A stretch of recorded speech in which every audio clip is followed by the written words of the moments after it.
রাজ্যের অপরাজিতা বিলকে দ্রুত আইনি স্বীকৃতির দাবিতে ফের রাস্তায় নামল মহিলা তৃণমূল কংগ্রেস। শনিবার বিকেলে বালুরঘাট হাইস্কুল মাঠ থেকে মিছিল বের হয় তাদের। মিছিলের নেতৃত্বে ছিলেন মহিলা তৃণমূল কংগ্রেসের জেলা সভানেত্রী স্নেহলতা হেমব্রম। এদিন বালুরঘাট শহর পরিক্রমা করে বালুরঘাট বাসস্ট্যান্ডে গিয়ে শেষ হয় মিছিলটি। এদিনের মিছিল থেকে ফের একবার দাবি তোলা হয়, মুখ্যমন্ত্রীর আনা অপরাজিতা বিলকে দ্রুত আইনে প্রণয়ন করতে হবে। দাবি মানা না হলে আগামী দিনে আরো বড় আন্দোলন সংগঠিত হবে বলে জানান সংগঠনের জেলা সভানেত্রী। আপনারা সকলে জানেন যে আমাদের বাংলার বিধানসভায় অপরাজিতা বিলটি পাশ হয়েছে 3রা সেপ্টেম্বর।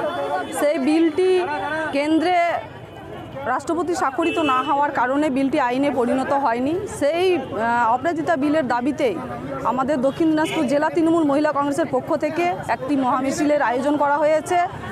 আমাদের দক্ষিণ দিনাজপুর তথাপি আমাদের গোটা পশ্চিমবাংলা জুড়ে আজকে এই মিছিলটা সংগঠিত হয়েছে, যাতে আমাদের দ্রুত সহকারে অপরাজিতা বিলটি স্বাক্ষরিত হয়।